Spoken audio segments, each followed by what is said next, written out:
ভণ্ড প্রতারক যারা, বেদম ওয়ারসি, এই কালান্দার জাহাঙ্গীরের পুত্র বেদম ওয়ারসি এবং নাহিদ শামস তিবরিজ তার ছেলে, কন্টিনিউ দেখি তারা গানের মধ্যে মহিলা নিয়ে এমন ভাবে নাচানাচি করে এবং কন্টিনিউ গান করে, এবং কোনো দাড়ি নাই, রাসূল সাল্লাল্লাহু আলাইহি সাল্লামের সুন্নতের কোনো আবির্ভাব নেই, রাসূল সাল্লাল্লাহু আলাইহি সাল্লামের সুন্নতের কোনো কি নেই, তাদের মধ্যে কোনো বিষয়ই নেই।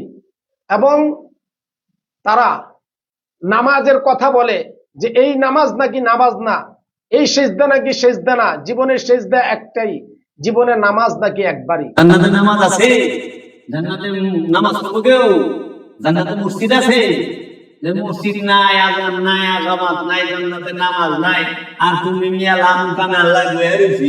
এই আল্লাহ নাম কাম থেকে মহানবী আর আল্লাহ প্রিয় প্রিয়তমা আশেক মাসুক, আল্লাহ তার হাবিব, দুইজনের মিলন হচ্ছে এই জায়গায়। বান্দার নামাজ নামাজ, এত সময় আছে নামাজ নিয়ে বলাইছি। এভাবে আসলে তারা ইসলামকে যেভাবে কুলুষিত করতেছে, যেখানে আল্লাহ পাক রব্বুল আলামিন ওয়া আকিমুস সালাতা ওয়া আতুজ যাকাতা বারংবার নামাজের কথা কোরআন শরীফের মধ্যে ঘোষণা করেছেন, আর তারা বলে এই নামাজ নাকি নামাজ নয়, এই নামাজ নাকি হচ্ছে একটা ট্রেনিং, অন্য কিছু নয়। আর তারা যেই নামাজের কথা বলে জীবনে একবার নামাজ, একটা সেজদা, আর এই নামাজ নাকি জীবনে একবার একটা সেজদা যদি দিতে হয় তাহলে সারা জীবন শেষ হয়ে যায়, এমন ধরনের কথাবার্তা, উল্টা পাল্টা এই বিষয়গুলো আসলে আমাদের সমাজে কতটুকু গ্রহণযোগ্য।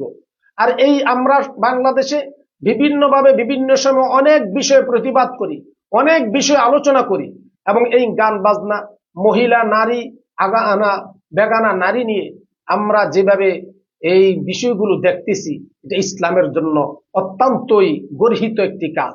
এবং ইসলামের নামে, তরিকতের নামে যেই প্রচার চালিয়ে তারা কন্টিনিউ এই কাজগুলো করে যাচ্ছে।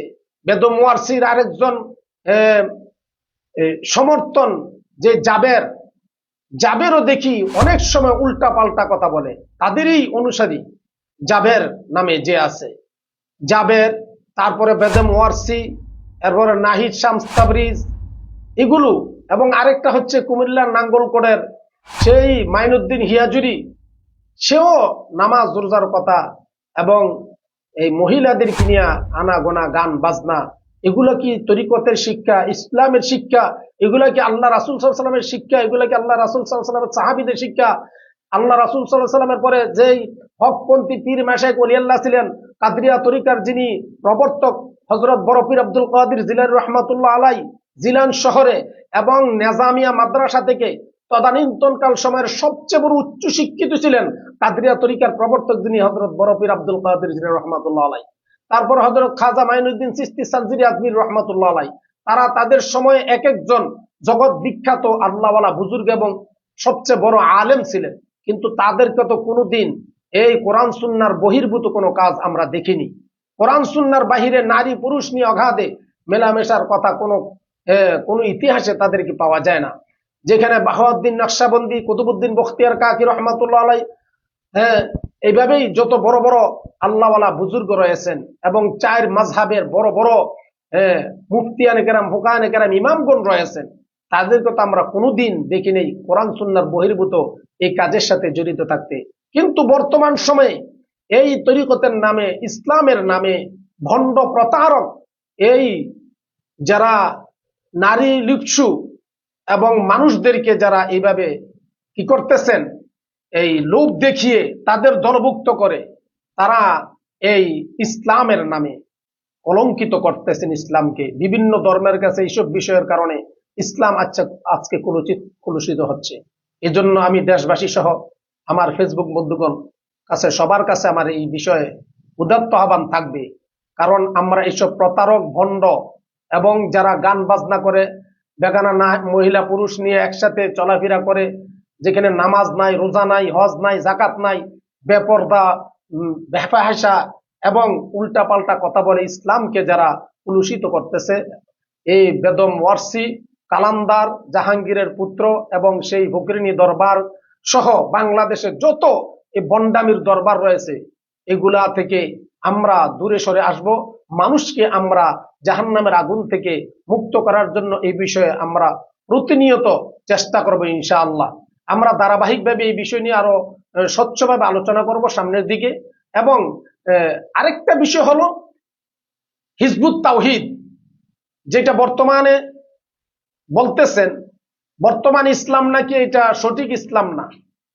তাদের ইসলাম, তাদের এমামুজ্জামান বাইজিদ খান পন্নী যিনি বিরুখোর, বাইজিদ খান পন্নী হলো বিরুখোর, এবং বর্তমান এমামুজ্জামান হচ্ছে সেলিম, হোমিও ডাক্তার সেলিম। যেই সেলিম তারা কোরআন তেলাওয়াত করতে পারে না, কোরআন তেলাওয়াত করতে পারে না, কোরআন তেলাওয়াত করতে যায় দাঁত ভাঙ্গে, মনে হচ্ছে যেন কোরআন তেলাওয়াত এমন ভাবে জিকির হইতেছে, এমন নাজিল হইতেছে, মনে হয় যেন কোরআন শরীফ ধ্বংস হয়ে যাবে।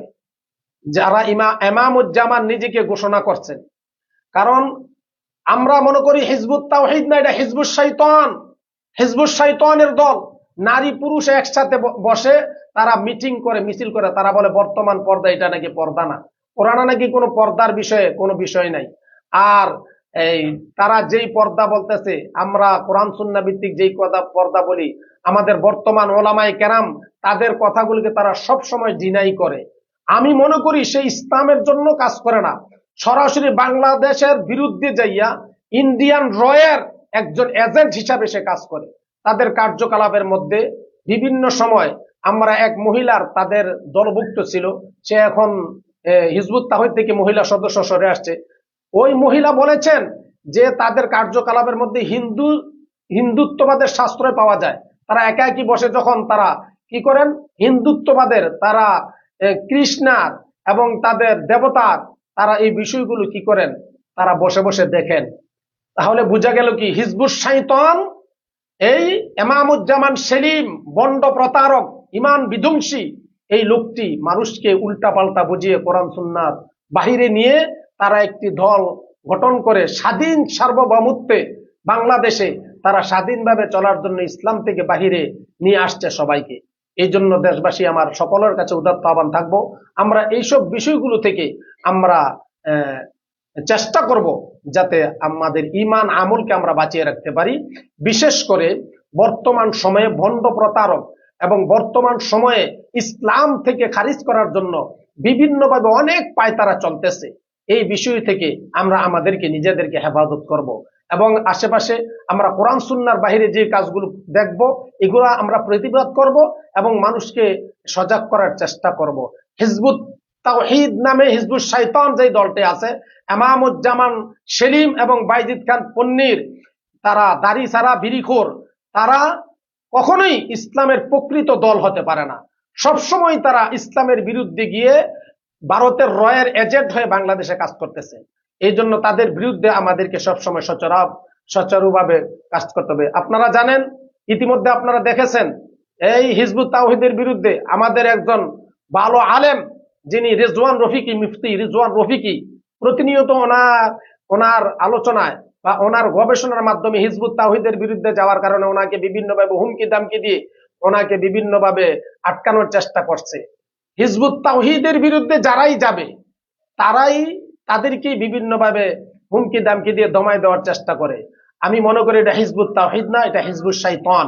এই জন্য হিজবুত শয়তানের এই দল থেকে হিজবুত শয়তান যাতে বাংলাদেশে কোনো কার্যক্রম পরিচালনা করতে না পারে, হিজবুত শয়তান এমামুজ্জামান সেলিম, বাইজিদ খান পন্নীর এই দল যাতে বাংলাদেশে না থাকে, বাংলাদেশ সরকারের কাছে উদাত্ত আহ্বান জানাবো যে তাদেরকে কোনো কার্যক্রম যাতে অনুমতি না দেয় এবং বাংলাদেশ থেকে তাদেরকে যাতে উৎখাত করা হয় সেইভাবে পদক্ষেপ নেওয়ার জন্য বাংলাদেশ সরকার সহ জনগণের কাছে আমি সেই উদাত্ত আহ্বান জানাবো। এবং সর্বশেষ আমি আবারও সেই ফকিরিনী দরবার কেরানীগঞ্জ ঢাকার এই বেদম ওয়ারসি, বেয়াদব, ভণ্ড প্রতারক, তাদের কার্যক্রম নিষিদ্ধের জন্য আমি বাংলাদেশ সরকার সহ সকলের কাছে, আইন শৃঙ্খলা বাহিনীর কাছে আমি উদাত্ত আহ্বান জানাচ্ছি। এইভাবে যেখানে ইসলামের নামে ভণ্ডামি এবং তরিকত তাসাউফকে কলুষিত করার জন্য, ইসলামকে কলুষিত করার জন্য যারা মহিলা পুরুষ একসাথে হয়ে বেগানা নারী নাচানাচি এবং গান বাজনায় নিমগ্ন থেকে নিজেদেরকে অনেক বড় বুজুর্গ আল্লাহওয়ালা সাধক মনে করে। সাধক তো এইভাবে হয় না। সাধক কি নারী নিয়ে বসে থেকে মদ এবং গাঁজা সেবন করে, নেশাগর এগুলো ব্যবহার করে কি কখনো সাধক হওয়া যায়? সাধক হতে হলে আল্লাহর জন্য, আল্লাহ রাসূলের জন্য নিজেকে বিলীন করে দিতে হয়। বিলীন কিভাবে আপনি করবেন? গান বাজনার মধ্যে থেকে বিলীন করবেন? আপনি একজন মহিলা সামনে নিয়ে, শত শত মহিলা সামনে নিয়ে আপনি নিজেকে বিলীন করবেন? কখনোই সম্ভব না।